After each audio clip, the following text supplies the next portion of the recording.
Hi, thanks for being with me today. I hope you're keeping all right. I just thought we'd have a conversation today about spiritual growth and how important it is for us, if we want to grow spiritually, to quit caring about what other people think about you. I think this is a really key aspect of spiritual growth, and I want to talk about 3 ways in which we can quit caring about what other people think about us.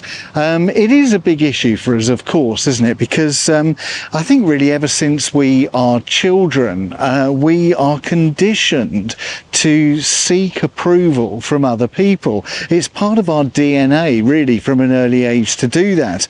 We learn very, very early on as children that when we get praised for something, then we associate that with love and acceptance. And as children, we come to believe that the more praise we receive, the more loved we are, the more accepted we are. And then, of course, we take that with us into adulthood, and we're constantly seeking the praise and approval of, our boss and our peer group and our friends and family.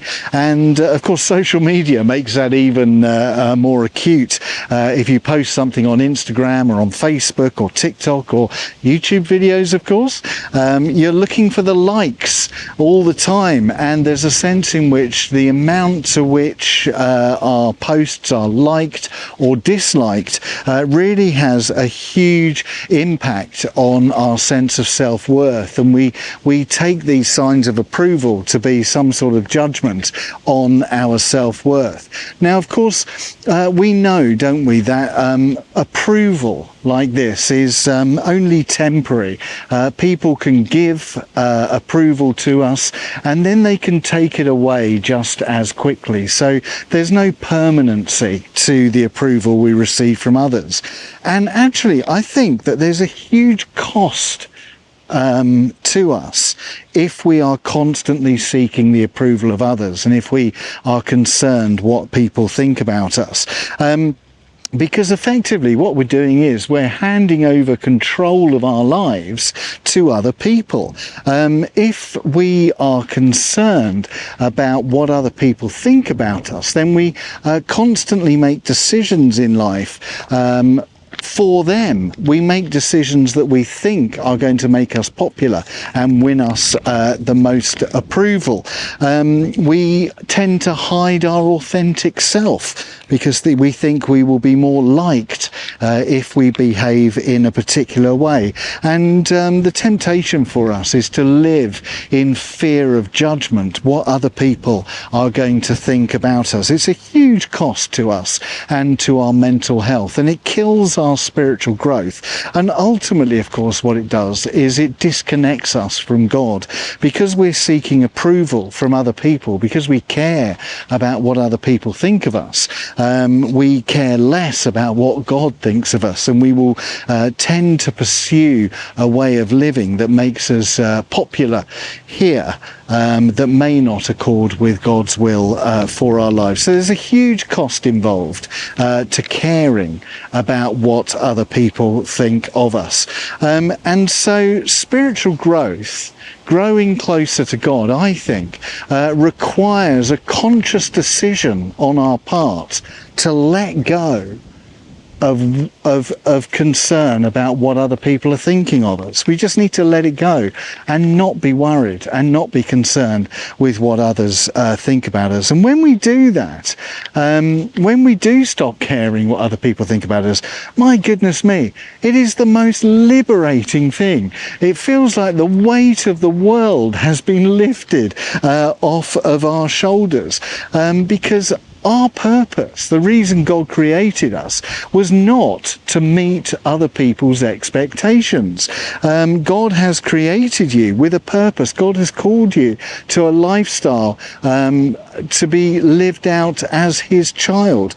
And, it's so stressful trying to live our lives to please others when in reality that is not our purpose here on earth. So it's a very liberating thing to be able to not care what other people think about us. So how do we do that? How do we learn to quit caring about what other people think of us? Well, I want to share just 3 ideas with you today. And the first is this, that we can quit caring about what other people think of us by connecting more deeply with God. The more deep our relationship with God is, the more we experience God's love for us, the more intimate our life is with God, then we get our sense of authenticity, we get our sense of self-worth from that, because ultimately, you know, only God's opinion of you matters, not other people. It's just what God thinks of you, and you already know what God thinks of you. He thinks that you are beautiful, he thinks you're wonderful, he thinks you're amazing, you are his precious child. He created you in such a way that you would be able to live with him and live for him, and he just sees you as this most incredible, beautiful child of his. That's the only opinion that matters. That's the only opinion really that should drive your sense of self-worth. And there's that beautiful verse in 1 John chapter 3 verse 1. It's one of my favourite verses in the Bible, and it says this: "See what great love the Father has lavished upon us, that we should be called children of God." Isn't that beautiful? God has lavished his love on you so that you could be called his child. That is the only opinion that matters.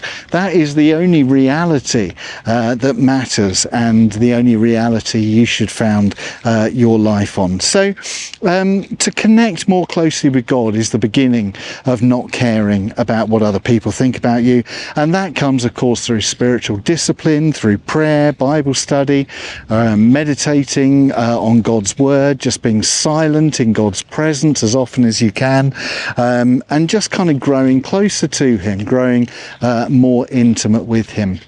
Jesus says in John chapter 15 verse 5, "I am the vine, you are the branches." You know, we are so closely and intimately connected with God. So yeah, nurture that and you will care less about what other people think of you. Secondly, in order to quit caring what other people think about you, you need to shift your perspective. The reality is, I think, that people's opinions about you are more a reflection on them than they are on you.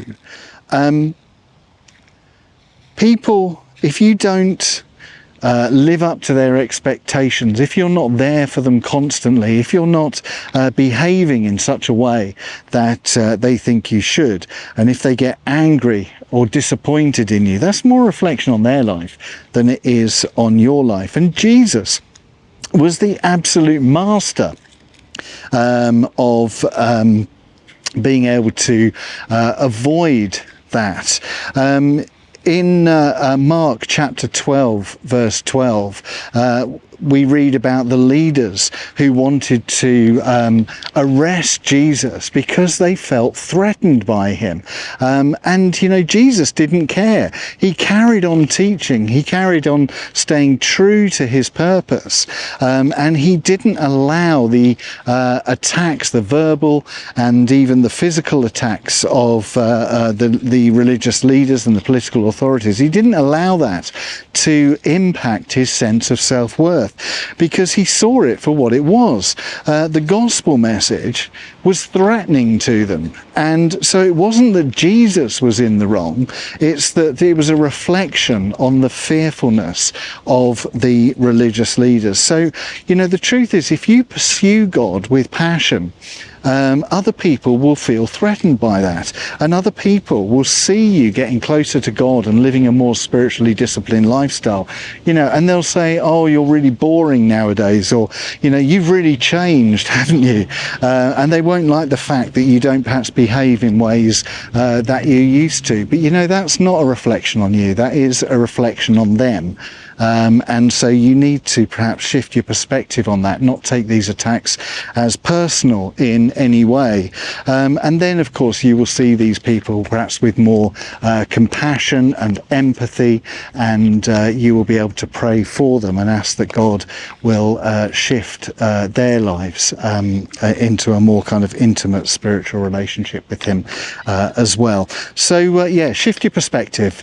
When people criticize you, it's not about you, it's more often about them. And thirdly and finally, and related to that, if you want to quit what people think about you, then you need to set boundaries. I talk about this quite a lot in my videos, but we need to reflect quite deeply on the boundaries that we set with other people, so that we can stay true to our sense of purpose and our calling to be children of God. And again, Jesus was absolutely masterful in this. In Mark chapter 1, verses 35 to 38, we read that Jesus was away praying on his own, and Peter found him and comes running over to him and says, "Lord, everyone's looking for you." And Jesus replies, "Let's go somewhere else." He wasn't about to have these the crowds dictate his lifestyle, his daily pattern of living, and his priorities. In Matthew 16, when the religious leaders demand of Jesus a sign, Jesus refuses to give them a sign of his authority. He's not going to be dictated to by them. And in Matthew 16, it just says he left them and went away. You need to set boundaries. You need to realize that you can't be driven by other people's agendas. You can't allow other people to dictate your life purpose, your life goals, and how you live. I remember many years ago I was training to be a priest, and part of that training was through Nottingham University in the UK. And there was an administrator in the theology faculty, and all day long students would come to her crying because they'd missed deadlines or stressed out and wanting her to do this, that and the other in order to help them. And she was the most calm person I'd ever met, and she had a big sign above her head on the wall behind her that simply said, "Your crisis is not my emergency." I love that. Your crisis is not my emergency. We can learn a lot from that. It's about setting boundaries, that we mustn't just kind of jump to everybody else's tune and drop everything and behave in certain ways just because other people want us to behave in a particular way. You are, walking your path with God. You are fulfilling your destiny as a child of God, and you need to surround yourselves with people who will support you in that, and learn to use the word no. The longer in the tooth I get as a Christian, the more I'm learning the power of the word no. You don't have to say yes to everybody. You don't have to say yes to every request that's made to you. You don't have to say yes to every expectation that others have upon you. There's real power in saying no, because that means you can then prioritize your time, you can prioritize your energy towards God. So review your friendships and set boundaries for those friends, and stay close to those friends who are going to support you and encourage you in your faith journey, and perhaps move further away from those who are standing in the way of spiritual growth, and actually assess everything in your life in terms of your life goals. I mean, your life goal is to grow more intimately with God and to develop as a Christian, to develop as a child of God, to come to know God's love more. So run everything past that filter. How much time you spend watching TV, the type of movies you read, the type of books you might read, the type of movies you watch, what podcasts you listen to, what you do in your spare time. Is this stuff actually moving you closer into intimacy with God, or is it moving you further away? And be ruthless and set boundaries on your time, in your relationships and your activities. So I would say that to quit caring about what other people think of you is a really key aspect of spiritual growth, because what happens is when you quit caring what others think about you, you reclaim power in your life. You're no longer living your life for other people. You're no longer like a puppet on a string, as other people pull your strings, so you kind of jerk around and respond to them in ways they want you to respond. You need to reclaim the power in your own life to fulfill your destiny and to grow deeper into the person that God has called you to be. Obviously, God is sovereign in your life, and he has the ultimate control over you. But under that sovereignty, within his power, you need to reclaim the power for your own life from those people around you and their opinions of you. And if you do that, if you reclaim power in your life and you are able to say no, you're able to set boundaries, and you're able to really work on nurturing your walk with Jesus, then you begin to experience a deeper sense of peace. You begin to experience a deeper sense of joy in your life. Your stress levels will reduce immensely. You will become a more confident person, a more confident Christian, because you will know that everything you do is moving you closer towards the goal of intimacy with God. And out of that, you will become a better servant. You will be able to serve people better when you are more confident and operating out of your authentic self. So they're the reasons really why not caring what other people think about you is really important and a key part, I think, of Christian spirituality. And of course, as you do this, as you continue to grow spiritually, caring less about others, seeking only the approval of God, your Father, in your life, then that will become an inspiration for other people, and those around you will notice the change, will notice the positive change in your life, and they too will be inspired to pursue that for themselves. So there we are. I hope that's been helpful. Thank you so much for being with me again today. I really appreciate it. I know you're really busy, and I hope that's been helpful, and I look forward to being with you again really soon. Take care. Bye.